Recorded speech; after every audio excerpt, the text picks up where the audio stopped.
Boa semana, bora começar, né? Graças a Deus, é só mais uma semana de vitória na nossa vida. Você vê como tá passando? Vai passar. Você vê como estamos vivos? Fica certinho, faz sua parte que vai dar tudo certo, relaxa. Tem notícias boas pra você hoje aqui no programa, viu? Tem, graças ao bom Deus. E bora alimentar sempre a nossa alma e alimentar também o nosso coração para começar a semana. E é bem o que o Luquinha acabou de falar, acredite que hoje será um dia melhor do que ontem. Bem melhor. Basta você confiar nos seus planos, focar na sua fé, focar que a vida será cada vez melhor. Acredite, por mais que aquele bichinho ruinzinho fale que não, acredite. Zóio Verde, o que tem no programa? Só o primeiro paciente grave de coronavírus no estado do Rio de Janeiro recebe alta depois de mais de um mês internado e um homem leva um susto ao encontrar uma onça parda dentro de casa. Durante o programa, você participa através das redes sociais fazendo a sua pergunta. E você pode também concorrer prêmios pelo nosso Face. Tem um super kit com produtos da Tracta, Polipet, Cooper e Ortovip e um outro super kit cheio de produtos do café brasileiro. Para concorrer um ou outro, você vai curtir, marcar 2 amigos, compartilhar cada fotinho e já concorre, tá? Bora conversar bastante, porque hoje aqui no programa é dia de dicas de saúde.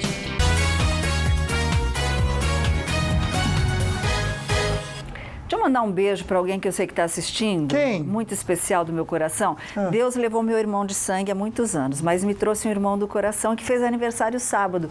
O Lu, meu querido Deus amigo abençoe, Lu, Lu. fez aniversário sábado. Obrigada por estar com a gente aqui. Luquinha, pacientes com câncer, eles são submetidos a vários tratamentos. A quimioterapia, a radioterapia e também o uso de remédios como corticoides que fazem o sistema imunológico que seja bastante afetado mesmo, né? Pois é, e a gente está sempre falando da prevenção aí da Covid-19, né? Será que tem que redobrar os cuidados esses pacientes, né? Como eles devem se cuidar?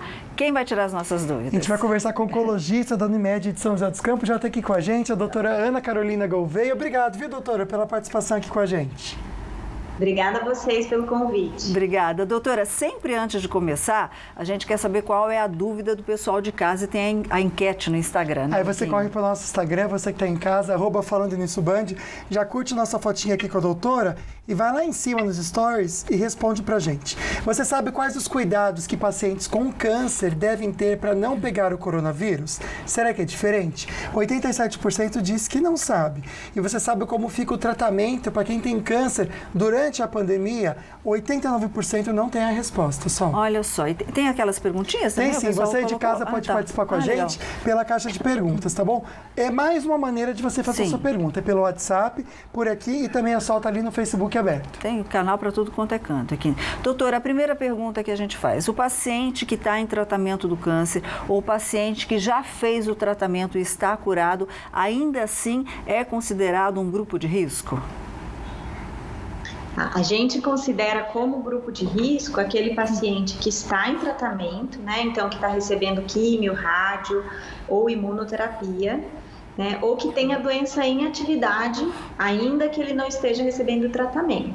Aqueles pacientes que já encerraram o tratamento, estão apenas em acompanhamento, não são considerados um grupo de risco, a não ser que ele tenha outros critérios, como idade, comorbidades que a gente já sabe que aumentam o risco de complicações graves, como hipertensão e diabetes. Ok. Então, seria quem está em tratamento. Ok, eu estou vendo aqui o Luquinha espelhar, já está chegando bastante pergunta, né, Luquinha? Sim, a Margarete só faz o seguinte, um beijo para ela, tem 43 anos, diz que ela tem câncer metastático, doutora, há 10 anos, tratamento quimioterápico. Ela quer saber sua opinião, doutora, em relação à substituição dos medicamentos intravenosos por orais aos pacientes.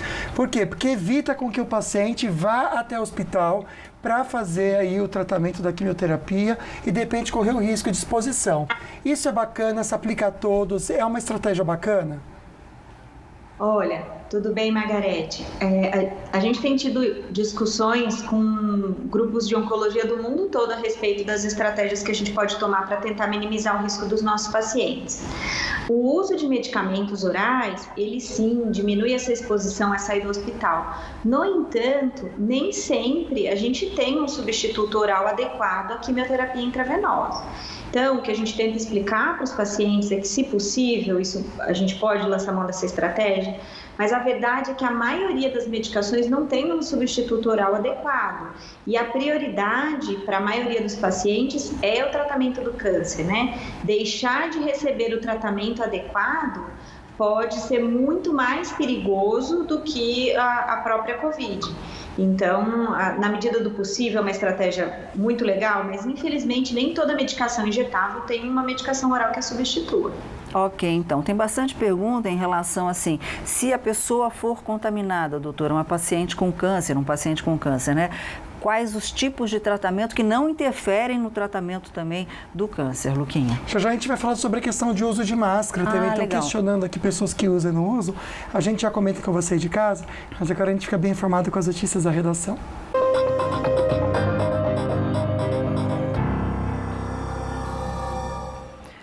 E o ministro da Saúde, Nelson Teich, teve seu primeiro compromisso internacional após assumir o cargo. Nós vamos às informações direto da redação do Falando Nisso com o nosso repórter Israel Goldenstein. Muito boa tarde, Israel.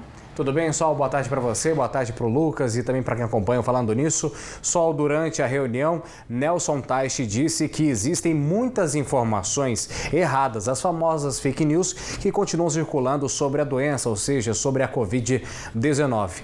Durante a entrevista, ele falou ainda sobre o trabalho do governo federal para combater a pandemia do coronavírus. Vamos conferir mais informações durante a reportagem de Carolina Vilela. Nelson Teich participou de uma videoconferência com ministros da saúde de países do G20. Ele afirmou que não há caminho fácil para superar os impactos provocados pela Covid-19. Teich disse ainda que o Brasil reconhece a importância do trabalho da Organização Mundial da Saúde e finalizou dizendo que o país está à disposição para cooperar com os integrantes da cúpula do G20. Taking into account that this is my first international participation as Ministers of Health of Brazil, I want to take this opportunity to reinforce the Brazilian commitment to work together and find solutions. Deus queira que todos juntos achemos mesmo essa solução. E após uma decisão do Supremo Tribunal Federal de dispensar o aval de sindicatos para os acordos individuais de redução de salário e também jornada, o governo espera agora evitar a demissão de mais de 24 milhões de trabalhadores. Israel, virando um pouquinho a página, o presidente Jair Bolsonaro, ele voltou a criticar hoje pela manhã as medidas restritivas em alguns estados. Atualiza pra gente. É isso mesmo, Solange. O presidente da República, Jair Messias Bolsonaro, diz que espera que essa seja a última semana de quarentena no país. Foi a primeira vez que ele falou em público desde que participou de uma manifestação que pedia a abertura do comércio local. O presidente disse ainda que o papel dele é preservar a liberdade de toda a população brasileira. Sobre as declarações de ontem, que foram polêmicas de acordo com as principais agências de notícias do país, Bolsonaro negou ter ofendido o Supremo Tribunal Federal e também o Congresso Nacional. Disse que estava apenas saudando o Exército Brasileiro e que a democracia deve estar acima de tudo. Solange. Obrigada, Israel. E a medida provisória, lembra, Luquinha? A gente comentou no programa que acabaria, olha o verbo, acabaria a partir deste ano com o seguro obrigatório, o DPVAT, perdeu a validade hoje. Não teve acordo entre os parlamentares para a votação do texto editado pelo governo federal em novembro do ano passado. Não colocaram em votação. O DPVAT é pago todos os anos por proprietários de veículos e indeniza vítimas de acidente de trânsito, ou seja, perdeu a validade. Conversar então sobre o trânsito agora com Israel, nas rodovias que cortam aqui a região. Tamoios, tranquilo? Tranquilo, Lucas, como as pessoas podem observar nas imagens aqui da TV Band Vale, sol brilha forte na rodovia dos Tamoios e o motorista faz uma excelente viagem, tanto em direção ao litoral norte paulista, como em direção ao Vale do Paraíba. Lembrando, as obras continuam na rodovia dos Tamoios a partir do quilômetro 64, é a duplicação do trecho de serra aí instalado pela Polícia Rodoviária Estadual, também a obra da rodovia dos Tamoios, que tem previsão para ser entregue já no ano que vem. A rodovia Presidente Dutra, com trânsito fluindo bem, sem nenhum ponto de lentidão, e a Polícia Rodoviária Federal pede a intensificação dos motoristas para evitarem trafegar no horário de rush da rodovia, que é das 7 horas da manhã até o meio-dia. Lucas. Valeu, Israel. Bora falar sobre a previsão do tempo para essa semana. Semana sem chuva, seca, não só para hoje à tarde, mas a semana toda na região, viu? Em Campos do Jordão, máxima de 22 graus, sol entre poucas nuvens. O mesmo acontece aqui no Vale, máximas de 27 em Taubaté e também em Jacareí. E Lorena, máxima de 28 graus.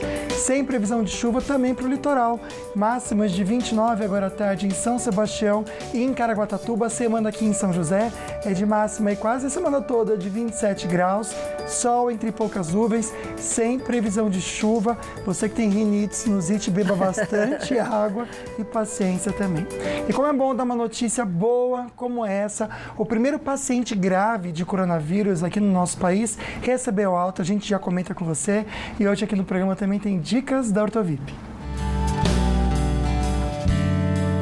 Na semana passada, falamos da relação do aumento do estresse com o bruxismo. Hoje vou mostrar quais são os danos que o bruxismo pode causar nos seus dentes ou nas próteses.